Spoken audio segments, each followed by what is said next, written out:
And but you know, you can't fool a dog. You can't say a biggest word, the most elegant word, or the most refined word that you can find. The dog doesn't care if you don't say with honesty and integrity. He can care less about what you said. You know, yeah, human values a lot of communication based on words. You know, which that's why you can fool humans all day long, but you can never fool a dog. You know, you can never fool a dog. It doesn't matter what you say. I mean, if sound was a must, mute people would not have relationship with dogs. If sight was a must, blind people would not have relationship with dogs. You know, if sound was a must, deaf people would not have relationship. So you don't have to have all your senses. What you do need to have is the awareness of mindfully aware and emotional in tune. That's the most important part with animals. You know, which eventually that would be great for humans. But at this point, you know, we can retrain ourselves to be mindfully aware and emotionally in tune. That way we take responsibility of who we are. Not who other people are, it's who we are. World transformation begins with self-transformation. That's a great segue because we live in one of the most densely packed urban environments with more dogs per human than any other place, and so street activity.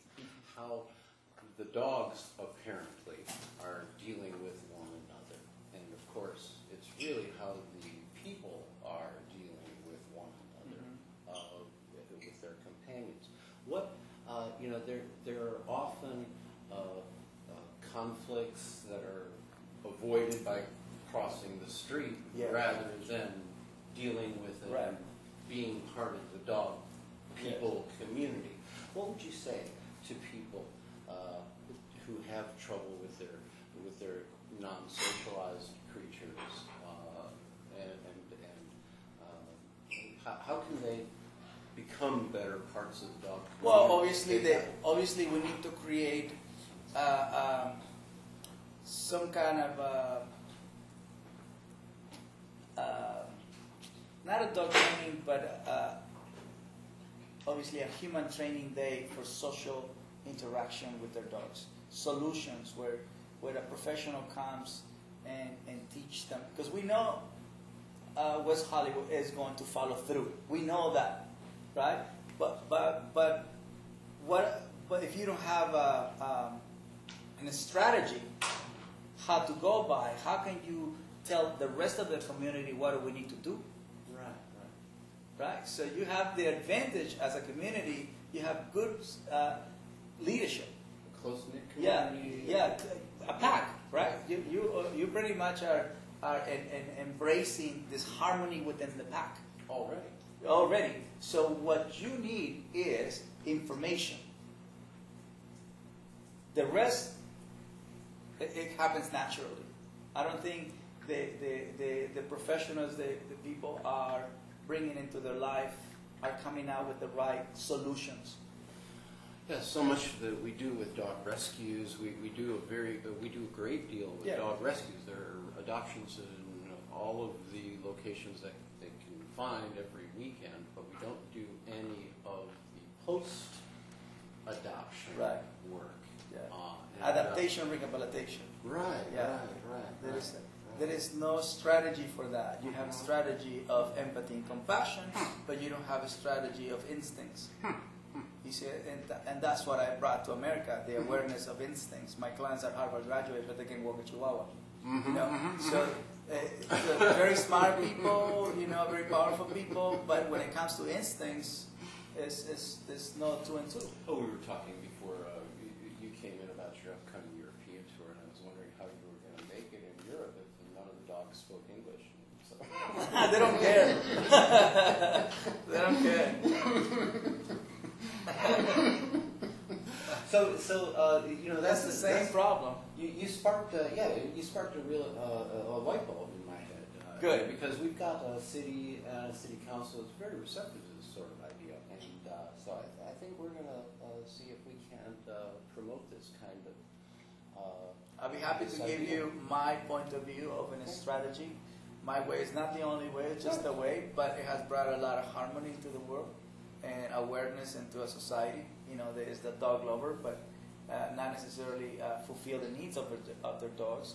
And I'm just really happy that I can spark that as an inspiration. And you guys, as a community are embracing how we should live in the world.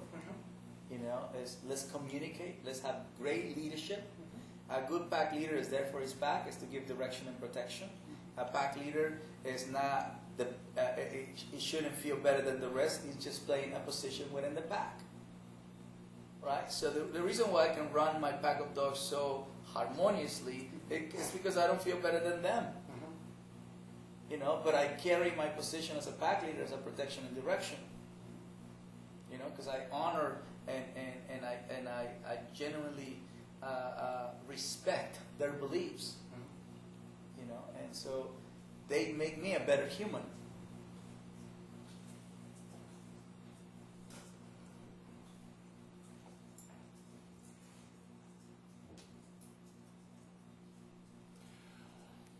There are some laws that are going on the books in a variety of communities. I think LA is considering one. It's a barking animal dog. I think they've implemented Los Angeles, the city of Los Angeles. What are they going to do now? They can fine a dog guardian who has an animal that's barking excessively in their absence. Yeah. But because that can be prevented. Yeah. Excessive barking is a dog that is lacking in exercise. Okay. Simple as that. A dog that is tired doesn't bark. Now, they also have to understand not to acknowledge excitement or whining or anxiety, because that can also trigger a dog to bark.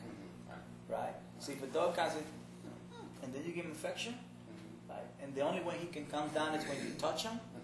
As soon as you leave, he's going to go crazy. So you can trigger anxiety with affection. Or you can be nurturing anxiety with affection. That's why education is so important. That's why the Millan Foundation created a curriculum with Yale University, so we can teach our young generations what is a good, healthy relationship with Mother Nature, and you know how important is empathy and compassion with Mother Nature, right? So from early age, they're going to know that rescuing a dog is a way to saving life, you know, how to evaluate a dog that they want to rescue, and the responsibility of relationship, which if you take that learning experience into the rest of your life, you can only take responsibility of your life, which it makes a better human being, right? Once we start taking responsibility of how we affect or how we benefit things around us, then we're not going to blame you. It's full human maturation. Yeah, we have to evolve into a balanced state. We have evolved into a very smart state. I mean, we go to the moon, but we can walk a dog. You know what I mean? We invent things out of space, but we can't have relationship here on Earth. It just doesn't make any sense. Well, we're trying to make some sense of it. Yeah. That's the key. Do that. Don't be too surprised if you hear from one of our council members soon. Not surprised at all. I actually give a speech to a lot of politicians, because my goal is to aware them how a pack leader runs his pack. While we're not adopting that, you know. And also another thing that I say is, before we elect any political person, put them in front of an aggressive dog and see how they deal with uncertainty. You know, I mean, that dog will let you know this guy can't do it. If he's going to freak out with one aggressive dog, why do you think a bunch of people? I know one politician who start crying. That's right. Yeah. That's funny. That's funny. I mean, you haven't seen a powerful breed in the White House in a long time. You know, where you don't see pit bulls, you don't see Rottweilers, you don't see German Shepherd. That's power. You're trying to lead the most powerful country in the world as an influence. I'm not saying money-wise anymore, but as an influence, America's still one of the most powerful countries in the world. Right? So if you're gonna lead this pack, show us that you can lead a dog. Because he's honest. He's gonna tell you, I don't care what political background you're from. You're not ready. It's about words, right? It's about words, like big words. And but you know, you can't fool a dog. You can't say a biggest word, the most elegant word, or the most refined word that you can find. The dog doesn't care if you don't say with honesty and integrity. He can care less about what you said. You know, yeah.